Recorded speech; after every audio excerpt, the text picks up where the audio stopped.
Sashreyashamapi vibhur-bhagavan yatosya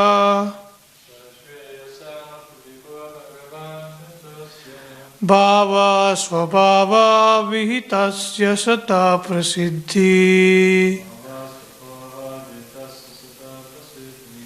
dehe svadhatu vigme anuvishiryamane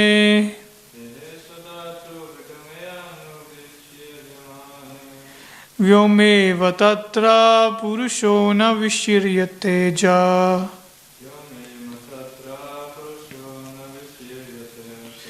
Sashreyasham api vibhur bhagavan yatosya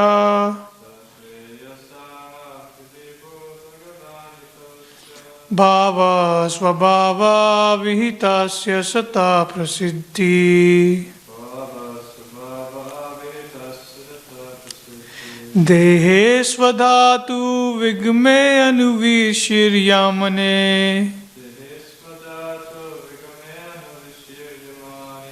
vyomeva tatra purusho na vishiryate ja.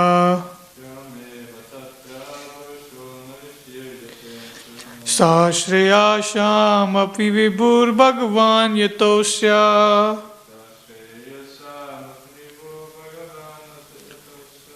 bhava svabhava vihitasya sata prasiddhi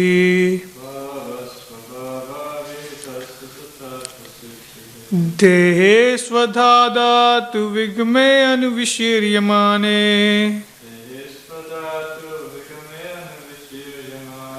vyomeva tatra purusho na vishiryate ja.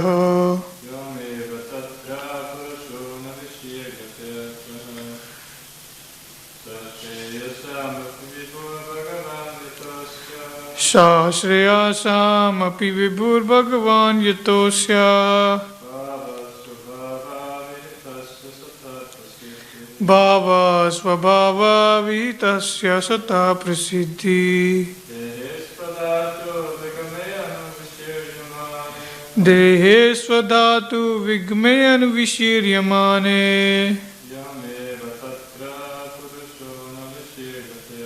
vyomeva tatra purusho na vishiryate ja. Please repeat word for word. Saha, he. Shreyasham, all auspiciousness. Api, also. Vibhu, the master. Bhagavan, the personality of Godhead. Yataha, because. Asya, of the living entity. Bhava, natural modes. Swabhava, own constitution. Vihitasya, performances. Sataha, all good work. Prasiddhi, ultimate success.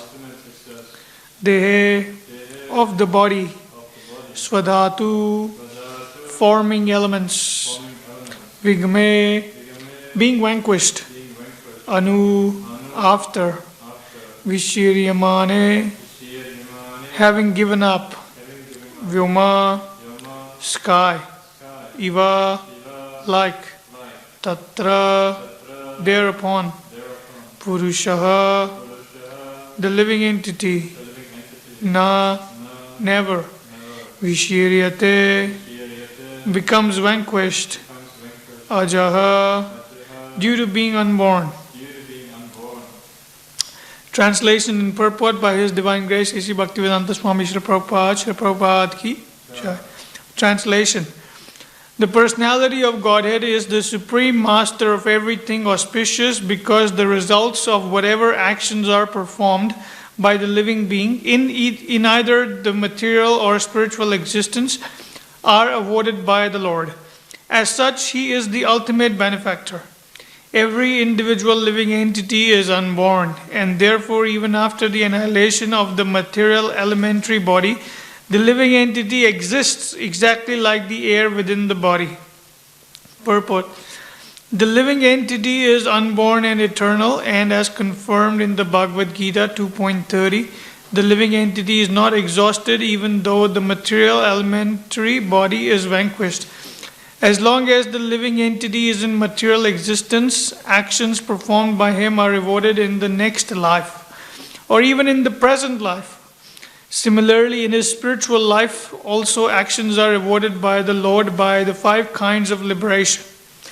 Even the impersonalist cannot achieve the desired material merging into the existence of the Supreme without being favored by the Supreme Personality of Godhead. It is confirmed in the Bhagavad Gita 4.11 that the Lord awards similar results as one desires in one's present life. The living entities are given freedom to make their choice and the Lord awards them accordingly. It is the duty of everyone, therefore, to worship devoutly only the personality of Godhead to achieve his desired goal. The impersonalist, instead of speculating or meditating, can directly execute the routine devotional service of the Lord and thus easily obtain the desired goal. The devotees, however, are naturally inclined to become associates of the Lord and not merge in the spiritual existence, as conceived by the impersonalist. The devotees, therefore, following their constitutional instincts, achieve the desired goal of becoming servitors, friends, fathers, mothers, or conjugal lovers of the Lord. The devotional service of the Lord involves 9 transcendental processes, such as hearing and chanting. And by performing such easy and natural devotional services, the devotees achieve the highest perfectional results, far, far superior to merging into the existence of Brahman. The devotees are therefore never advised to indulge in speculating upon the nature of the Supreme or artificially meditating on the void. One should not, however, mistakenly think that after the annihilation of this present body, there is no body by which one can associate with the Lord face to face. The living entity is unborn. It is not that he is manifest with the creation of the material body. On the other hand, it is true that the material body develops only by the desire of the living entity. The evolution of the material body is due to the desires of the living being. According to the desires of the living being, the material body develops. From the spirit soul, the material body comes into existence, generated from the living force. Since the living being is eternal, he exists just like the air within the body. Air is within and without the body. Therefore, when the external covering, the material body, is vanquished, the living spark, like the air within the body, comes to exist. And by the direction of the Lord, because he is the ultimate benefactor, the living entity is at once awarded the necessary spiritual body befitting his association with the Lord in the manner of Sarupya, equally bodily feature, Shalokya, equal facility to live on the same planet with the Lord, Shastri, equal possession of opulence like the Lord, and Samipya, equal association with the Lord. The Lord is so kind that even if a devotee of the Lord cannot fulfill the complete course of devotional service, unalloyed and uncontaminated by material association, he is given another chance in the next life by being awarded a birth in the family of a devotee or a rich man, so that without being engaged in the struggle for material existence, the devotee can finish the remaining purification of his existence and thus immediately, after relinquishing the present body, go back home, back to Godhead. This is confirmed in the Bhagavad Gita. In this connection, detailed information is available in the Bhagavad Sandarbha of Srila Jiva Goswami Prabhupada. Once achieving this spiritual existence, the devotee is eternally situated there, as already discussed in the previous verse. Om Jnanatimirandasya Jnananjana Shalakaya Chakshurun Militam Yena Tasmai Shri Gurve Namaha. Jai Shri Krishna Chaitanya Prabhu Nityananda Shri Advaita Gadadhara Shiva Shri Gaura Bhakta Vrinda. Hare Krishna Krishna Krishna Hare Hare, Hare Rama Rama Rama Hare Hare.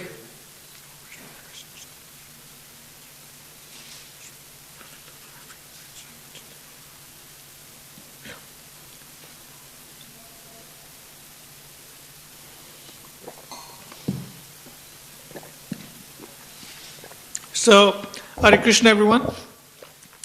We have a nice, long, lengthy purport by His Divine Grace.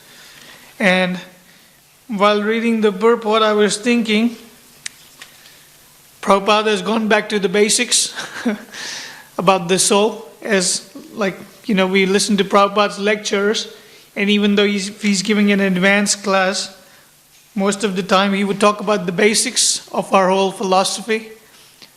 That's in the Bhagavad Gita, to know the difference, So it's pretty nectar when Prabhupada talks about the basics. So all this, the whole big purport is pretty much the basics that we have learned in Bhagavad Gita.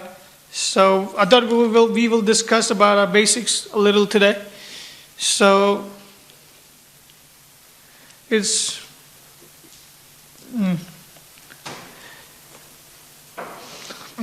it's very nicely explained that, in Bhagavad Gita, Krishna very nicely explains that the basics of any philosophy, if you're practicing jnana yoga, dhyana yoga, bhakti yoga, whatever you're doing, the basic knowledge is to understand the difference between the body and the soul.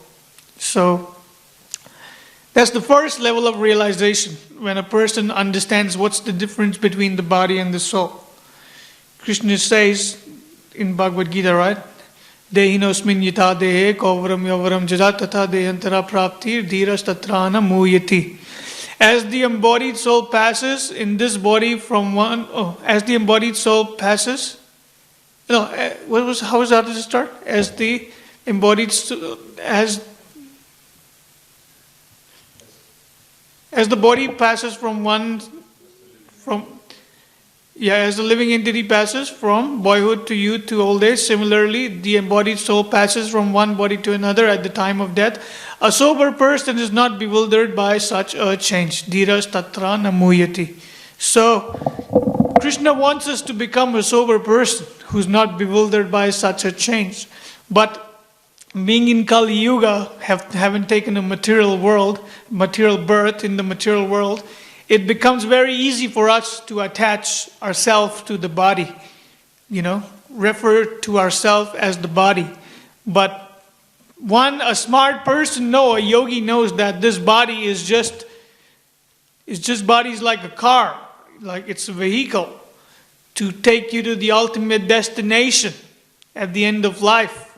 So a lot of people would not, believe in that. A lot of people will argue that why, this is the body is the only thing I know. And they will they will try to relate themselves to the body. As I am this body, this is all I am. But Prabhupada explains in this purport that we're not the body, we are the person inside the body. Consciousness. When a person is living, you can see that this person is conscious. And once the consciousness goes from the body is still there, The body is still there. But there is no consciousness. So a smart person can clearly tell, there is no consciousness inside a dead body. So that person has passed. So that's why we say that we're not the body, we're the soul inside the body. And the soul is very minute. You can't see the soul. Just like you can't see air, but you can feel the air, right? It's intangible. You can feel the air. And similarly, you can feel the soul. Once you practice spiritual activities, you can feel the soul. Because, when you do something good for others and everything, this is coming from the soul, So all these things, we need to understand that the soul is there and it's present. And it's making you a better person to understand the difference between the body and the soul. So, also in Bhagavad Gita, Krishna explains that, what was the verse? Over here, Prabhupada says that a soul is never born, ajo nitya, shashvatoyam purana. Is that correct? Yeah, a soul is never born, is ever existing, primeval. And what was the verse, that one? You remember? It was 2nd chapter, and the verse was not coming to me. Is it coming to you? trying to remember. What was it? How's it go? I had it in my mind a few minutes ago. Can't remember now. And then anyway, so Krishna says oh, no, it's not the one. So Krishna says in Bhagavad Gita that, I remember the translation though. A soul, for the soul there is neither birth nor death. For the soul there is neither birth nor death. It never came into being, never comes into being, and never will come into being. A soul is unborn, primeval, eternal, ever existing. Is not slain when the body is slain. Na hanyate hanyamane sharire. That's the last line, right? How does it start? Do you remember now? We'll try to figure this out today. Try to remember the verse. Anyway, we'll move forward. So, as Krishna explains in Bhagavad Gita, for the soul there is neither birth nor death. So, a soul never takes place. It's always existed. It cannot be destroyed by any instrument. Like it cannot be killed. It's always existing. It has not come into existence. It's always there. You cannot destroy the soul. Many people think that once you destroy the body, you can kill that person. But the person cannot die. Only the body, he changes. He changes from one body to another. Like Prabhupada used to give this example of, when there were fights and wars and people would say, look, so many people I have destroyed. I've killed so many people. I've taken all these lives. But you only see these are dead bodies. The person is not dead. The person has taken another birth in some another based on their karmic activities. So Krishna also says that whatever actions you performed, based on that you will get a new body, right? So if you have performed good actions in your life, then you will get a pious birth in your next life. But a smart person knows, an intelligent person should question oneself. Why am I still entangled in this birth and death, birth and death? One should try to figure out how to get free of this birth and death. One should not be taking birth anymore. One should just be trying to achieve the highest goal. Is this the highest goal? Taking birth after birth after birth, millions of lifetimes of birth and death. Is this the highest goal? No. A smart, an intelligent yogi knows that the highest goal is to achieve the highest association with the Supreme Personality of Godhead, Krishna. And how do we do that? How can we achieve that? One can achieve that by engaging in the devotional service of the Lord, right?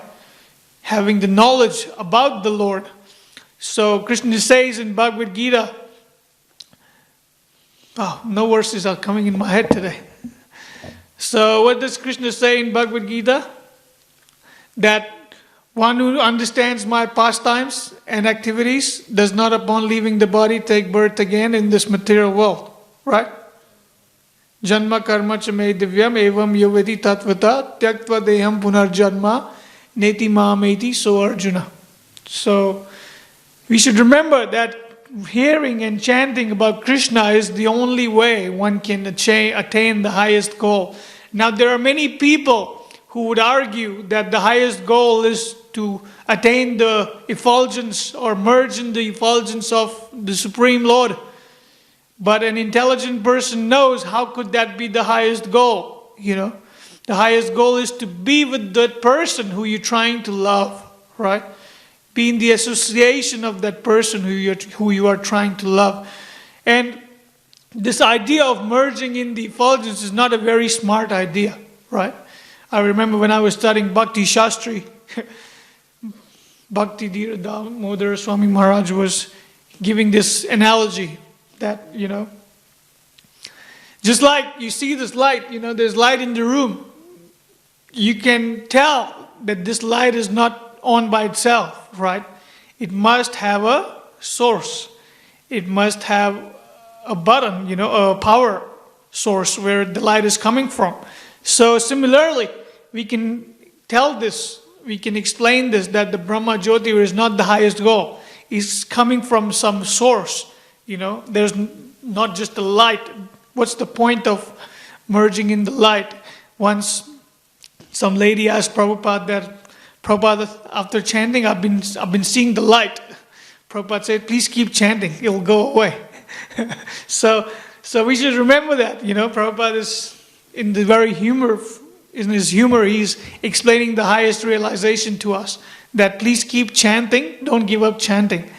If you want to see the light, that will go away. And then you'll be able to see the most absolute form of Krishna. So this is what we should remember. And chanting is very nice. We know the stories in Bhagavatam that even a little bit of chanting, like Ajamil, he was such a pious soul, but he only chanted the name of Lord Narayan. And he got the highest result. And there is another story I was listening from Lal Govinda Prabhu. If he's quoting this from Padma Purana. I'm only paraphrasing. So the story begins. The story is about a very sinful, there were actually two brothers, One was a very good devotee, and one was a very sinful person, very sinful person. The older brother was a very sinful person. And one day the younger brother decided to invite some sadhus, some saintly people, some devotees to perform some Harinam, Sankirtan, to perform Kirtan in the house. So all these saintly people, sadhus came and they were chanting the glories, they were chanting the Mahamantra. Hare Krishna, Krishna Krishna, Hare Hare, Hare Rama, Rama Rama, Hare Hare. So they were they wanted to have the Kirtan. So the younger brother went to the older brother to get his permission to have some saintly people come and do Kirtan in the house.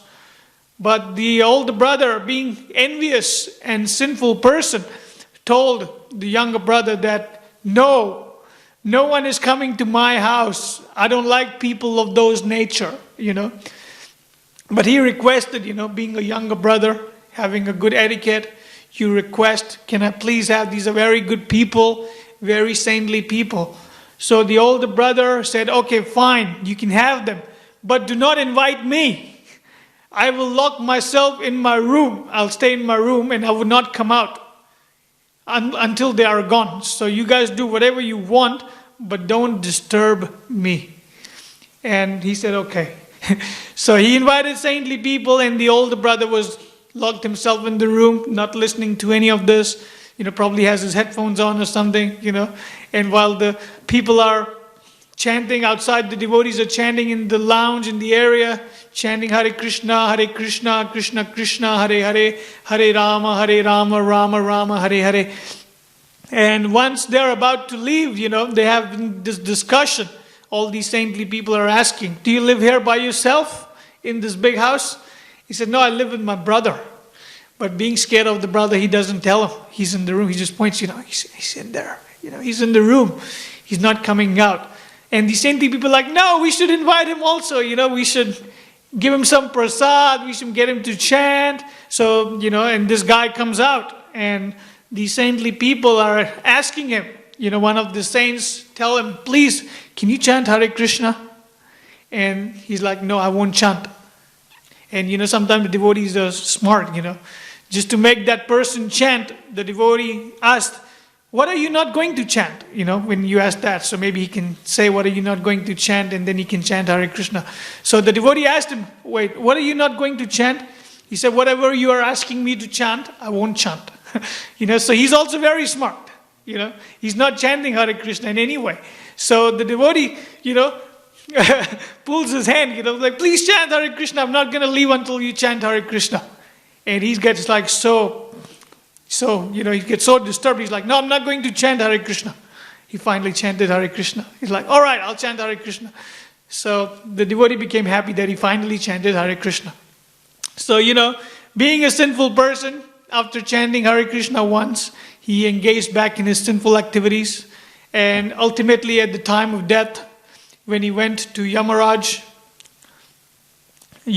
was telling him that, look, you have done so much sinful activities.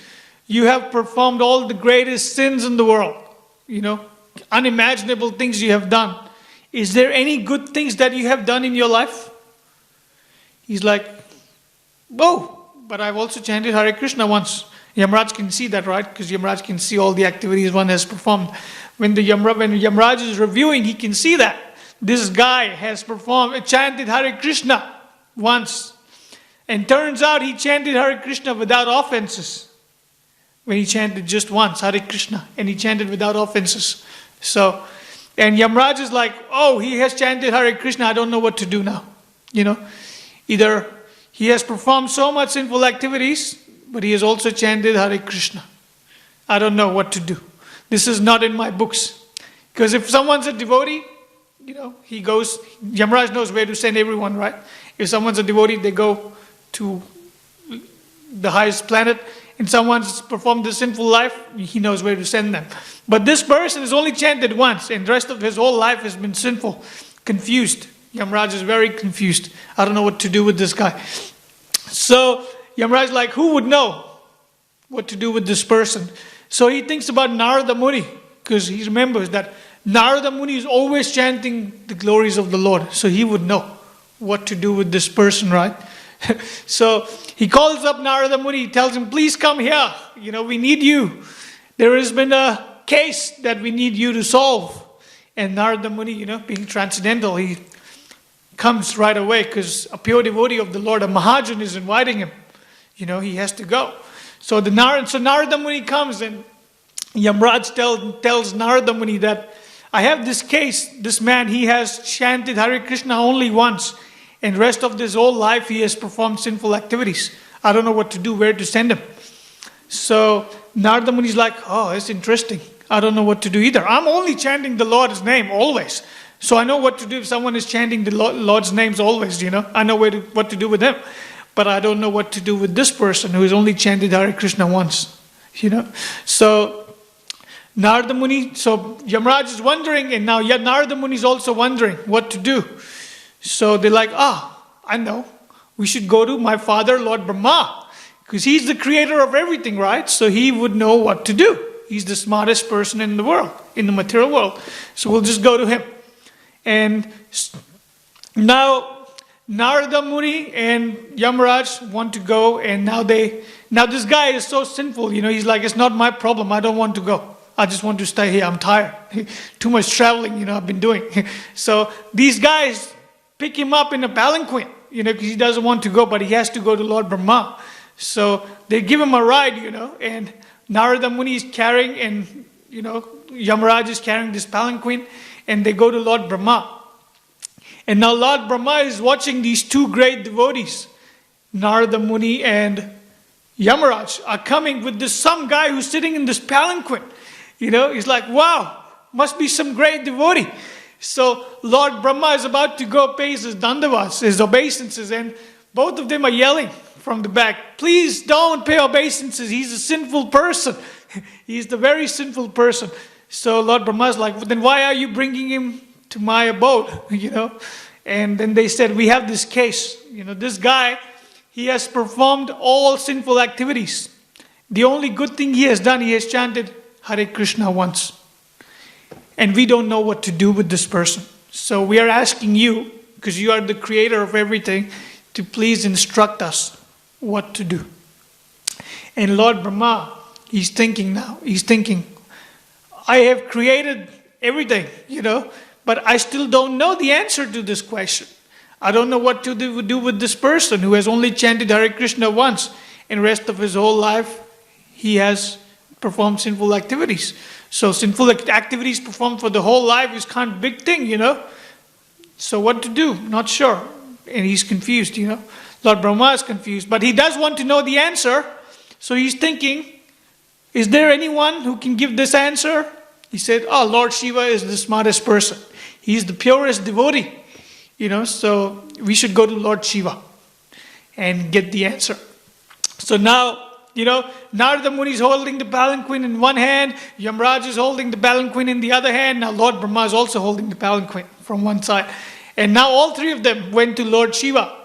And now Lord Shiva also sees these three great devotees, great personalities come to his abode, and he's wondering, whoa, and you're carrying some guy on this palanquin, must be a great devotee. So he's about to go pay his dandavats, and all three of them are shouting, please don't go down, you're a great devotee. And he's the most sinful person who we are bringing to you. Don't pay obeisances to him, So, and Lord Shiva sees this person and says, who is this person? And then Yamraj explains that he is a case that came to me that I need to figure out what to do with this guy. He has performed sinful activities all his life, but only once he chanted Hare Krishna offenselessly. So what to do with this guy? What should we do with this guy? And Lord Shiva says, wow, this is very interesting. I don't know the answer. I only know how to destroy someone, You tell he's performed sinful activities, you instruct me, I'll just destroy him with my trishul right away, But he's like, I don't know what to do with him. But because he has chanted the name of Lord Vishnu, we should ask Lord Vishnu, This is the smartest idea. And everyone's like, oh yeah, this is very smart. Why didn't we think of this before? We should go to Lord Vishnu and ask him himself what to do of this guy. So all four of them are now carrying the palanquin and going to Lord Vishnu's abode to figure out the answer. And they knock the door, and they goes inside Vishnu's abode, and Lord Vishnu is watching all great devotees, Yamaraj, Narada Muni, Lord Shiva, Lord Brahma, the greatest of demigods are present and carrying some person in this palanquin, And they asked Lord Vishnu that this person has chanted your name Hare Krishna only once without offenses. What should we do with this person? He has performed sinful activities throughout his life. And then Lord Vishnu tells him, do you guys even read what I said? Do you ever read Bhagavad Gita? You guys are pure devotees. You guys are great demigods. Do you ever even read do you even listen to what I say? I said in Bhagavad Gita, whoever comes to my abode doesn't ever go back. Whoever chants my name, even purely, attains the highest benefit. So they're in Vaikuntha now. And this guy is in Vaikuntha, so he can't go back. So he has achieved the highest goal. So this is a very beautiful story that tells us the glories of the holy name, Just by chanting once, we can achieve the highest success in this world. So our life, our ISKCON society is designed in such a way that we can perfect the chanting of the holy name, chanting of Hare Krishna. That's the ultimate goal. And sometimes it's difficult. In the beginning, it takes a long time to perfect chanting without offenses, as we know from our own examples. I don't know about others. Maybe you guys are perfect chanters, but I make a lot of offenses while chanting. So this is a process, and I have seen many devotees, they just give up. They just make their chanting mechanical. We should not do that. Sometimes it feels like, it's not going to work on me. So we just chant Hare Krishna while doing several other activities and, making offenses. We should always work. We should always work harder and harder to improve our chanting.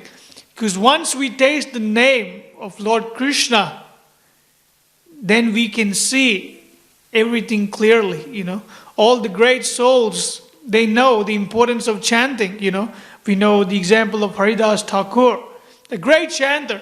All he wanted to do is chant Hare Krishna. He didn't even want to do anything else, Because he had the taste of the holy name. Like at the time of death of Haridas Thakur, before he was about to leave, he was getting old, And he told Chaitanya Mahaprabhu that, I am struggling with my chanting. I can't finish my rounds.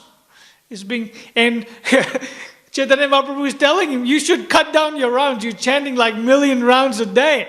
And you're getting old, Haridas. You should chant less. You have nothing to prove to anyone. Everyone knows you are the greatest chanter. You can chant minimum rounds, but he's not.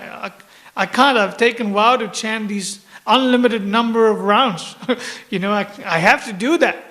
And so this is the inspiration, When someone has got the taste of chanting, he's chanting more rounds.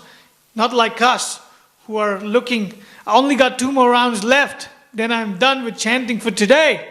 16 rounds, yes, made commitment, made vow. So we should not make our chanting mechanical, We should always try to make it better, always improve in our chanting.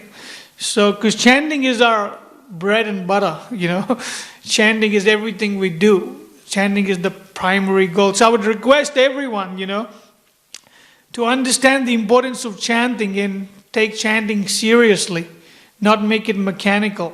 Because if you make chanting mechanical, then it's going to be very difficult to taste the nectar of the holy name. So it's almost time.